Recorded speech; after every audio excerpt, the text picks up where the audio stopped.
बलिदानम वीर लक्षणम, यानी बलिदान ही किसी वीर की सबसे बड़ी खासियत है या उसकी पहचान करने का सबसे बड़ा तरीका।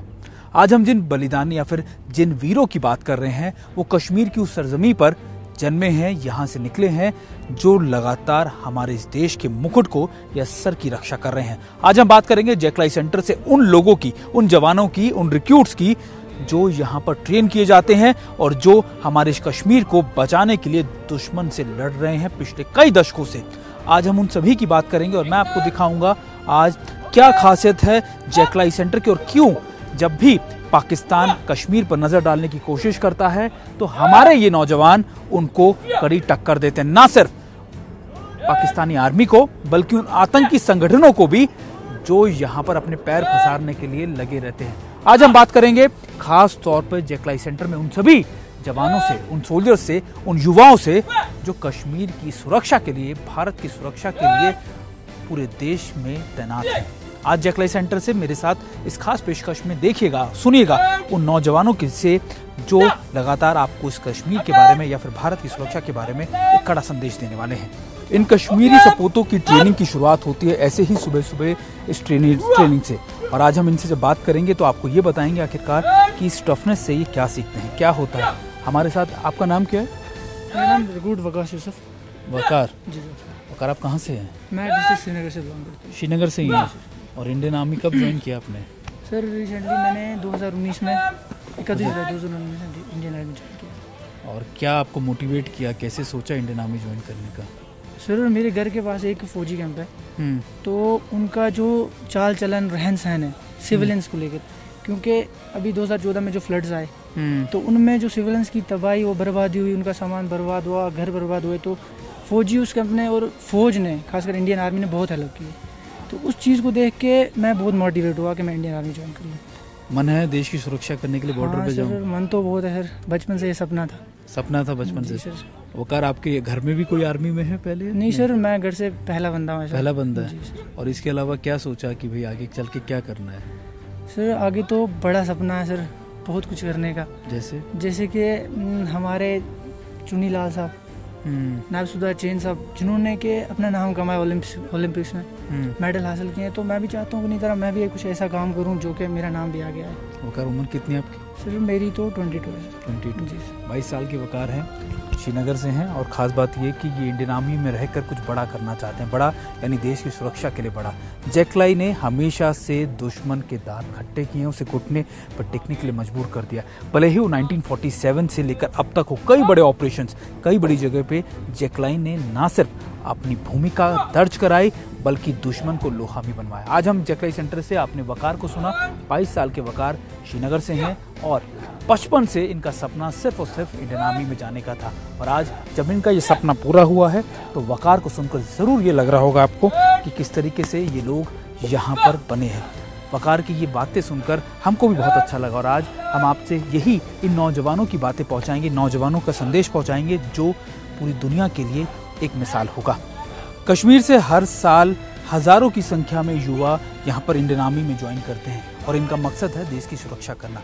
370 और 35 अल्फा यानी ए को हटे हुए काफ़ी वक्त हो चुका है, साल भर से ज़्यादा का वक्त हो चुका है, लेकिन अभी भी पाकिस्तान इसको लेके प्रोपेगेंडा करता है कि पाकिस्तान ये कहता है कि कश्मीर में चीज़ें नहीं। लेकिन हम आज आपको कश्मीर के युवाओं से ही सीधे ये सुनाना चाहते हैं कि पाकिस्तान का प्रोपेगेंडा कितना फेक है। और ख़ास बात ये, मैं आज जिस जगह खड़ा हूँ इसका अपना एक महत्व है। 60 से 70 सालों से इस जगह ने देश की सुरक्षा के लिए अपने नाम इतिहास में जोड़े हुए हैं। आप किसी भी बड़े ऑपरेशन में जाइए, जैकलाई वहाँ पर ज़रूर मौजूद होगी। और ये हज़ारों की संख्या में मौजूद कश्मीरी युवा हमारे देश की सुरक्षा के लिए वहाँ पर हमेशा रहते हैं, उसकी सुरक्षा के लिए अपनी जान तक निछावर करते हैं। आज हम ऐसे युवाओं से बात कर रहे हैं, जान रहे हैं कि आखिरकार क्या है उनका सपना, क्या चाहते हैं वो कश्मीर में, किस तरीके की कश्मीर को बनाना चाहते हैं। और ऐसे ही युवाओं से हम बातचीत कर रहे हैं। आपका नाम क्या है? मेरा नाम रिक्रूट मुबशर है सर। मुबशर जी सर। कब रिक्रूटमेंट हुआ आपका? सर मेरा रिक्रूटमेंट हुआ 19 फरवरी 2020। इसी 20 में? जी सर। मतलब इसी साल ये इंडियन आर्मी में ज्वाइन किया। और क्या सपना है? हाँ सर, देश की सेवा अच्छी तरह कर सकूँ और अपने लिए नाम, अपने देश के लिए नाम, अपने माँ बाप का नाम रोशन कर सकूँ। कहाँ से है आप कश्मीर में? सर बांदीपुरा डिस्ट्रिक्ट से। बांदीपुरा से हैं? जी सर। उसमें बांदीपुरा से क्या एज है आपकी? तो मेरी एज 19 है। 19 साल है। 19 साल के हैं, देश की सुरक्षा के लिए आप इनका जज्बा देख सकते हैं, जुनून देख सकते हैं। इसी साल इन्होंने इंडियन आर्मी ज्वाइन किया है और जल्द ही आपको देश की सुरक्षा के लिए बॉर्डर पे दूसरी जगह नजर आ जाएंगे। मैं अगर आपसे पूछूं, घर में और भी कोई है जो इंडियन आर्मी में है? नहीं सर, बस अकेला मौका मिला है सर। अकेला मौका मिला है। और जब इंडियन आर्मी में जा रहे थे, घर वालों ने, बहन भाइयों ने क्या बोला? सर उनको बहुत खुशी हुई, उन्हें बहुत फख्र हुआ अपने आप पर, मुझ पर सर। और मैं भी शायद मेरे नसीब ने मुझे साथ दिया अपने देश की सेवा करने के लिए। बहुत बहुत बढ़िया। फिर अब मैं एक और चीज़ आपसे पूछना चाह रहा था, क्योंकि आपने बताया भी कश्मीर को लेकर कई चीज़ें आती हैं कि ऐसा हो गया, वैसा हो गया, 35 ही हट गया थी, कुछ आपको नज़र आया? ये सर जो भी हो रहा है बिल्कुल अच्छा। 35 हटने से जो है वैकेंसी बढ़ गई, रोज़गार मिलेगा सर, जो भी आएगा डायरेक्टली आएगा, अच्छा रहेगा। मुश्किल है जो आपको ये बता रहे हैं कि आखिरकार देश की क्या, इस देश में खासियत यही है, हर रीजन, हर जगह प्रांत के अलग अलग लोग हैं, चीज़ें, लेकिन सबका मकसद, सबकी एक ही सोच है, देश की तरक्की, देश की सीमाओं की सुरक्षा और कैसे हमारे देश के युवा आगे बढ़ सकते हैं। मुश्किल इसके सबसे बड़ा है। 19 साल के हैं, लेकिन हम सब के लिए एक बड़ा मैसेज दे रहे हैं कि हमको अपने देश की सुरक्षा के लिए हमेशा बने रहना होता है। और मैं आपको लगातार ऐसे ही लोगों से मिलवा रहा हूँ, ऐसे ही युवाओं की बातें सुना रहा हूँ, ताकि आप ये समझ सके कि आखिरकार 370 या 35 हटने के बाद भले ही चीज़ें क्या रही हूँ ग्राउंड पर, लेकिन आप इन कश्मीरी युवाओं को सुनेंगे, आप समझेंगे तो इसका एक अपना इतिहास है, इतना एक बड़ा इनका रिलेवेंस है, क्योंकि ये युवा वो हैं जो देश की सुरक्षा के लिए पिछले कई सालों से यहाँ पर तत्पर रहते हैं।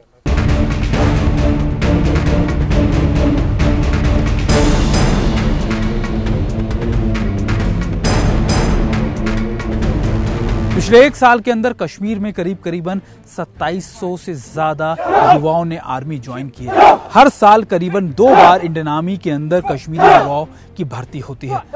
कश्मीर से ही, कश्मीर वैली से ही करीबन 700 से ज्यादा बच्चों ने, युवाओं ने इंडियन आर्मी को ज्वाइन किया है। ये आंकड़े अपने आप में आपको दर्शाने के लिए, बताने के लिए काफी है कि कश्मीरी युवा किस तरीके से इंडियन आर्मी में या दूसरी फोर्सेज में ज्वाइन करना चाहते हैं। और खास बात ये कि हजारों की संख्या में 20-25 हज़ार युवा यहाँ पर आते हैं, लेकिन कुछ ही चुनिंदा हमारी इंडियन आर्मी में ज्वाइन कर पाते हैं। अब आप सोच रहे होंगे कि इन युवाओं का सपना, मैंने आपको इनकी सारी बातें सुनाई और इन ट्रेनिंग को भी दिखाया कि आखिरकार ये युवा किस तरीके से ट्रेनिंग लेते हैं। और ये आपके लिए लगातार मैं आपको इसलिए कह रहा हूँ, इसलिए समझा रहा हूँ कि करीबन अगर 2700 से ऊपर युवा यहाँ पर ज्वाइन कर रहा है हर साल, और ये आप मान के चलिए कि मंत्रा बटालियन है इसकी, और इसकी स्ट्रेंथ करीब 15 से 16 हज़ार के करीब है। कई बड़े ऑपरेशंस के अंदर ये बटालियन या फिर जैकलाई रेजिमेंट के ये सोल्जर्स डिप्लॉय होते हैं, ना सिर्फ कश्मीर के अंदर LOC पर, LAC पर, बल्कि इंटरसर्जेंसी या फिर एंटी टेररिस्ट ऑपरेशंस के अंदर भी यही डिप्लॉय होते हैं। और इनका मकसद मोटे तौर पर अगर मैं आपको बताऊं, हजारों की संख्या में इन्होंने बड़े ऑपरेशंस किए, हजारों से ज्यादा आतंकियों को ढेर किया है। यही वजह है कि जैकलाई सेंटर का अपना इतिहास इतना गौरवान्वित है, इतना ज्यादा ब्राइट है कि उसको सुनने के बाद हर किसी के दिल में इनको लेकर ना सिर्फ इज्जत बढ़ जाती है, बल्कि ये भी समझ में आ जाता है कि कश्मीर के युवा जब इस देश की सुरक्षा के लिए खड़े हुए हैं तो कोई भी ताकत उसके सामने टिक नहीं पाई है। Jammu Kashmir light infantry regiment अकेली रेजिमेंट ऐसी है जिसने आज़ादी के बाद अपने आप खड़ी हुई। आप सोच रहे होंगे अपने आप कैसे? दरअसल जब कबायलियों ने भारत पर हमला किया, कश्मीर पर हमला किया, तो यहाँ के लोकल्स ने खुद हथियार उठा लिए, ना सिर्फ पुरुषों ने, महिलाओं ने और बच्चों तक ने।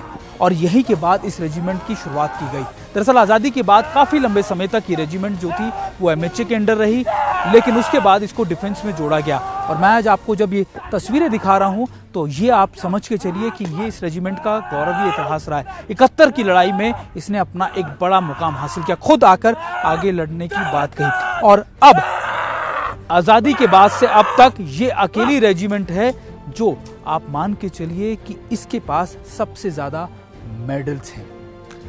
Jammu Kashmir light infantry regiment 76 के अंदर इस रेजिमेंट को MHA से इंडियन आर्मी में ले लिया गया और इसको नाम दिया गया।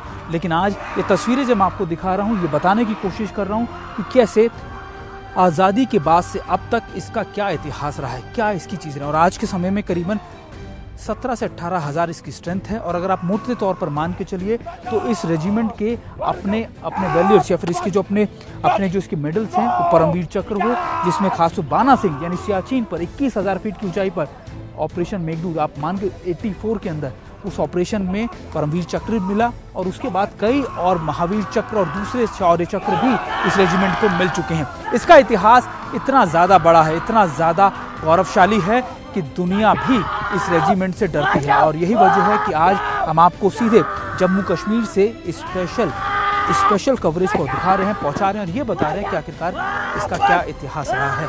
हमारे साथ कई रिक्रूट हैं जो लगातार हमें ये बता रहे हैं कि कैसे उन्होंने हमारे साथ इस समय अपवन सिंह। अपवन, कहाँ से हैं आप?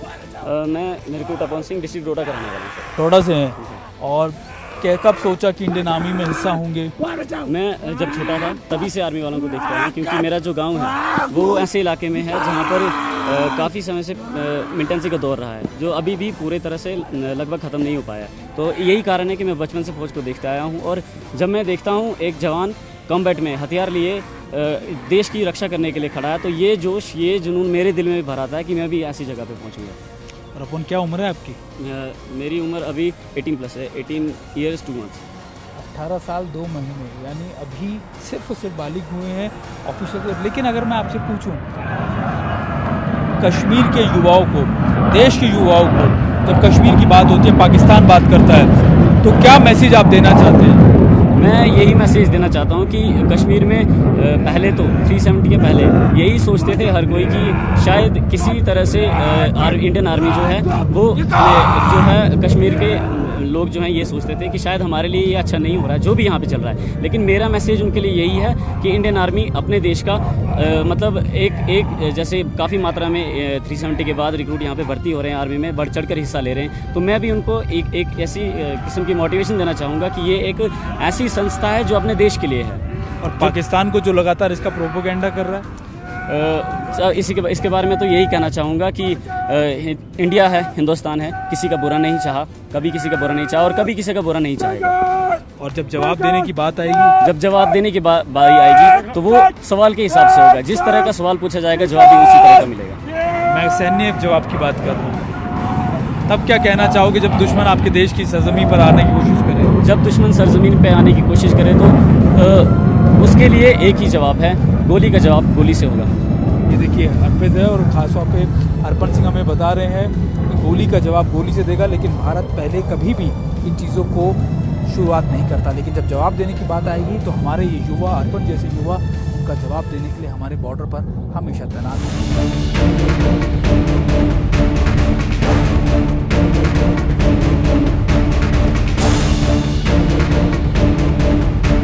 कहते हैं कि लोग अपनी जन्मभूमि को भले ही छोड़ दे, कर्मभूमि को छोड़ना नहीं चाहते। और हमारे साथ जो लोग हैं ये अपनी कर्मभूमि पर आज भी उसी तरीके से आते हैं। आप सोच रहे होंगे इनकी कर्मभूमि क्या? हमारे साथ आप खुद ही बताइए, आप कौन है? एक्स आर्मी सूबेदार मोहम्मद अजीम। और आप कौन है? मैं नायक फरीद हुसैन। आप दोनों जेकलाई से हैं? और आप दोनों यहाँ पर क्यों आते रहते हैं? हमारा सर जब 28 साल का घर है, ये 28 साल जब मैं छोटा बच्चा था फौज में आ गया था। अच्छा। और अभी अगर बुढ़ापा भी आया तो तभी हम फौज को नहीं छोड़ेंगे, क्योंकि हमारा बचपन का ये घर है। और आप? मेरा भी ये सेम, बस 20 साल हो गए। 20 साल हो गए और हमारे बच्चे भी इसी फौजी में आए और सिविल में नौकरी करें। आप लोग रोज आते हैं, बच्चों को देखते हैं? हाँ बिल्कुल सर, हम मेरे पूरा अपने ट्रेनिंग एरिया में, ऑफिस में, सब जगह घूमता रहता हूँ, कोई प्रॉब्लम नहीं। और क्या बच्चों से बातचीत करते हैं? 28 साल मैं उनको हौसला अफजाई करता हूँ कि ट्रेनिंग में थोड़ा तकलीफ जरूर है, लेकिन खून बचाओ, पसीना बहाओ, खून बचाओ जरूरी है। अगर आज पसीना बहाओगे तो कल खून बचाओ।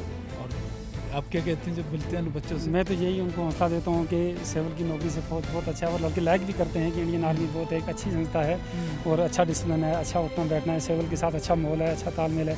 कभी भी किसी सिविल को दिक्कत आती है तो फौज एकदम खड़ी हो जाती है और उसको उस परेशानी से निकालती है। और बच्चों को आज समय जब 370 हटा और कई चीज़ों को लेकर बवाल किया गया, पाकिस्तान की तरफ से प्रोपेगेंडा चला था, तब देखकर कैसा लगता है? आप तो सेना में रहे 28 साल।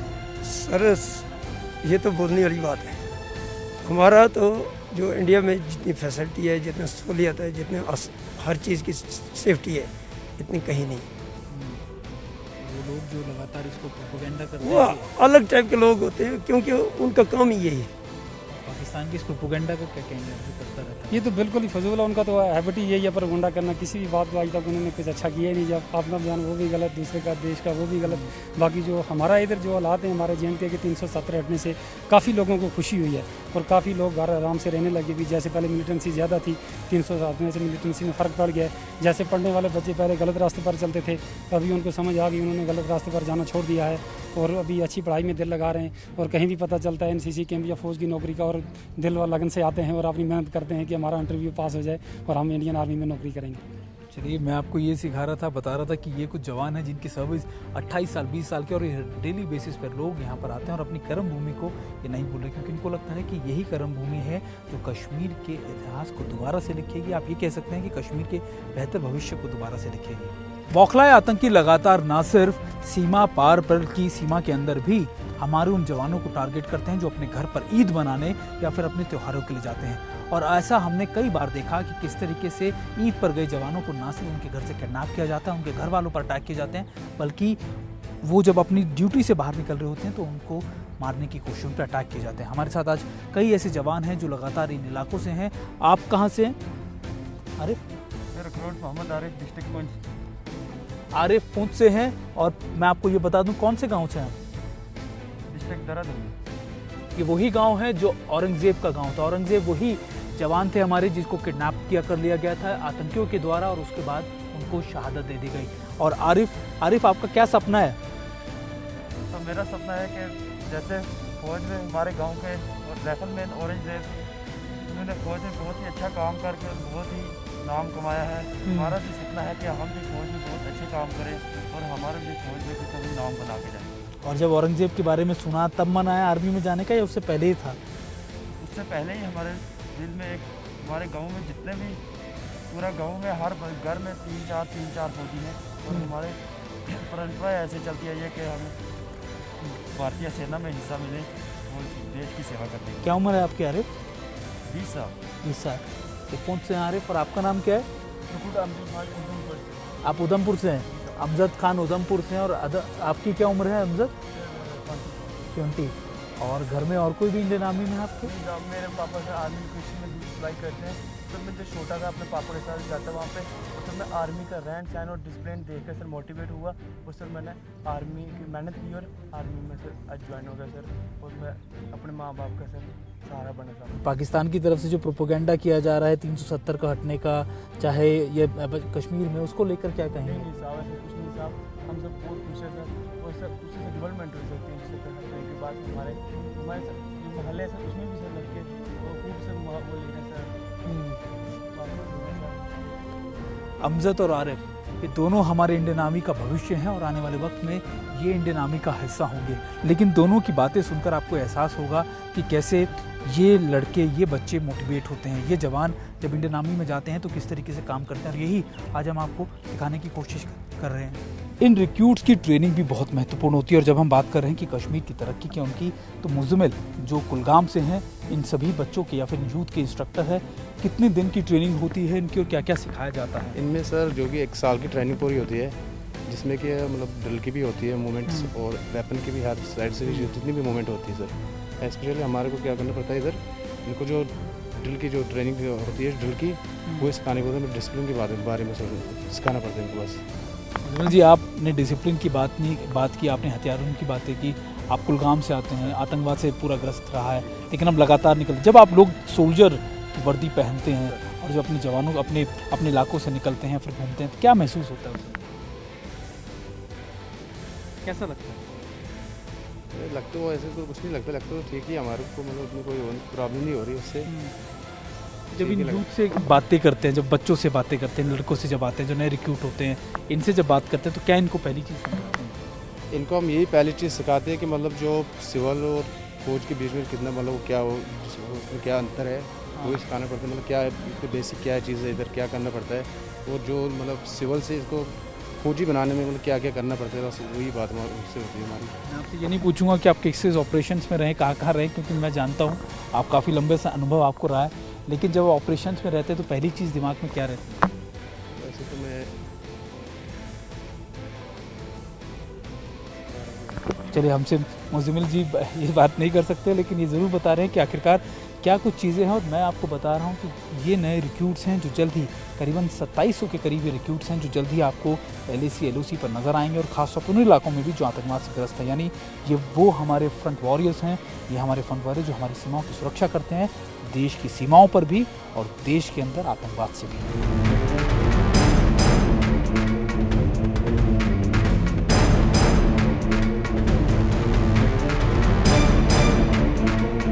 1947 से लेकर अब तक जितने बड़ी जंगें हुई, जितने बड़े ऑपरेशन हुए, जैक लाई की मौजूदगी हमेशा रही है। चाहे वो 65 की जंग हो, 71 की जंग हो, 62 हो, चाहे दुनिया भर के कारगिल वॉर हो, चाहे दुनिया भर के ऑपरेशन, जैक लाई हमेशा से वहाँ मौजूद थी। हाल ही में डोकलम में और खास तौर पे गलवान वैली या फिर दूसरी जगह LAC के जो भी स्टैंड ऑफ की लोकेशन हुई जहाँ पे क्लैशेस हुए, वहाँ पर भी जैक लाई की तैनाती रही। दरअसल जैक लाई इसलिए ज़रूरी है, या जैक लाई के बारे में इसलिए कहा जाता है क्योंकि जैक लाई हमेशा से इन इलाकों के अंदर बने रहने के लिए, अपनी प्रेजेंस के लिए जानी जाती है। और यही गौरवीय इसका इतिहास है कि आज भी जब हम इन जवानों को देखते हैं तो आप समझ के चलिए कि बलिदान वीर लक्षणम, यानी इनका लक्ष्य, इनके बलिदान का लक्ष्य सिर्फ और सिर्फ है देश की सुरक्षा, देश को आगे पहुंचाना।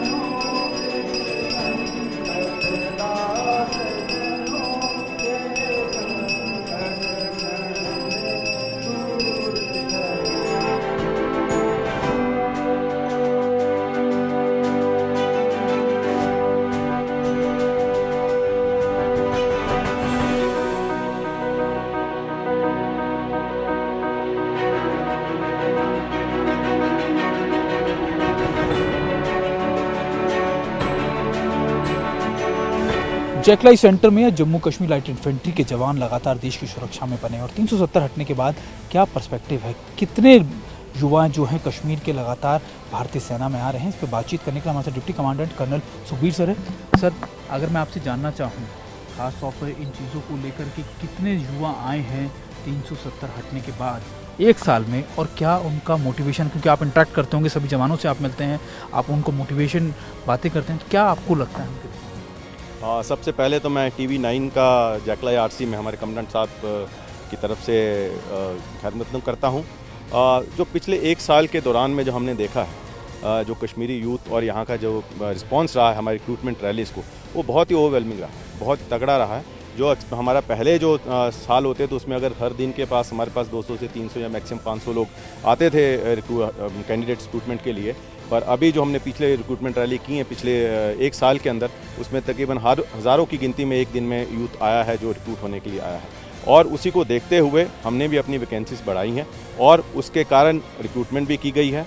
और हमने लास्ट एक साल के अंदर तकरीबन 3 पासिंग आउट परेड्स करके तकरीबन 1500 के आसपास जो यूथ है जो रिक्रूट करके और उनको अपना उनकी बटालियंस में भेजा गया है, और जो बाकी बच्चे हैं वो भी ट्रेनिंग कर रहे हैं। क्या मोटिवेशन लेवल आपको दिखता है, क्योंकि कश्मीर के युवाओं की बात की जाती है कि जब ये खासतौर पर सुरक्षा में जुड़ते हैं तो खासतौर पर इनकी जो चीज़ें हैं किस तरीके की?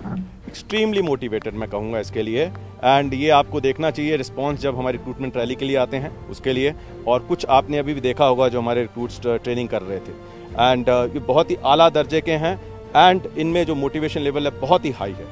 ना सिर्फ जम्मू कश्मीर में और भी इनकी डिप्लॉयमेंट होती है? बिल्कुल बिल्कुल, ये जितनी भी मैंने कहा हमारी 18 बटालियंस हैं, और उन 18 बटालियंस के अंदर हम तकरीबन हर 3 से 4 महीने में 30 से 40 रिक्रूट्स यहाँ से ट्रेन करके ईच बटालियन में भेजते हैं। तो तकरीबन 1,500 मैंने जैसे बताया वो रिक्रूट हमने अभी भेज चुके हैं already, and they all over India deployed है, चाहे नॉर्थ ईस्ट के अंदर हो, चाहे अपना गुजरात में हो, चाहे बाकी स्टेट्स के अंदर, जहाँ भी हमारी यूनिट्स डिप्लॉयड है वहाँ पे डिप्लॉयड है। हमने देखा है कि हाल फिलहाल दिनों के अंदर जब ना सिर्फ जम्मू कश्मीर के युवाओं का जोश को जब इफेक्ट नहीं कर पाए आतंकी, या फिर अब उनको टारगेट करते हैं लगातार, उनको घर पे से किडनैप किया जाता है, उनको जब वो ईद पर जाते हैं अपने घरों में जाते हैं तो उनको टारगेट किया जाता है। नहीं, आप देखेंगे अभी इतना ज़्यादा नहीं है, ठीक है ना, क्योंकि सिक्योरिटी फोर्सेस का जो हमारा ग्रेड है बहुत ही स्ट्रांग है, एंड कोई इतने बड़े केसेस नहीं हुए इस तरह के यूथ को उन्होंने इस तरह से टारगेट किया है डायरेक्टली, एंड क्योंकि ऑलमोस्ट अभी अमन और चैन आ चुका है कश्मीर वैली के अंदर, और ये अगले मेरे ख्याल से 1 से 2 साल के अंदर हम सबको दिखना भी लग जाएगा। हमसे बातचीत करने के लिए बहुत बहुत शुक्रिया। कर्नल साहब हमें बता रहे थे कि किस तरीके का माहौल, और ये इंपॉर्टेंट बात है कि जम्मू कश्मीर के युवाओं का जोश में कोई कमी नहीं है, लगातार हज़ारों की संख्या में अभी भी इसी तरीके से रिक्रूटमेंट में ज्वाइन कर रहे हैं। कैमरा पर्सन निरंजन के साथ सुमित चौधरी, TV9 भारतवर्ष, श्रीनगर।